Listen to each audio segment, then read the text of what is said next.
Welcome, and welcome back to Better Preparedness. Day 4 of the South Africa lockdown due to the coronavirus.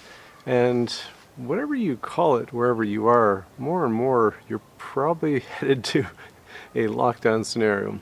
Whether or not it's actually called lockdown or not, you are spending a lot more time at home. And that's an important point for this video, is we need to be thinking about home safety and your ability to self-care in this time. And you know, they always say that a lot of accidents happen in the home. Well, now that we're spending so much time at home and we have kids are getting restless, parents are getting restless, we really need to be thinking about the ability to self-care. So this is a really good time to look at your first aid kit and go over it. I'll put a link to the video about how first aid kits expire, and then there's another one about developing your ideal first aid kit.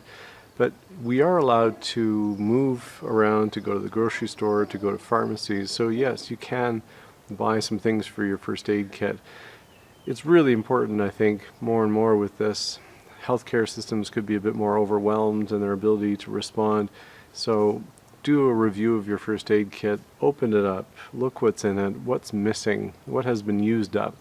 And if you have some documentation for your first aid training and your CPR training, well, take a look at that, because it's our ability to take care of ourselves. If this type of thing, if we have a big accident in the home or a fall or a slip or whatever it is, do you have a fire escape plan? Well, if you don't, I'll put a link to the NFPA, that's the National Fire Protection Association.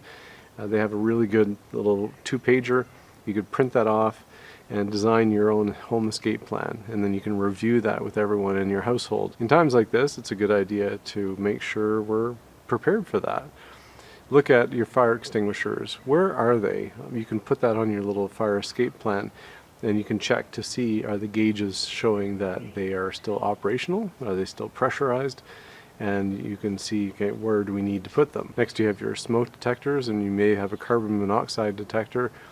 What are the batteries like? Are they still operational? Do a little check. You can still buy batteries, hopefully, at the grocery store when you go there. Are your flashlights charged? Do you have batteries for your flashlight?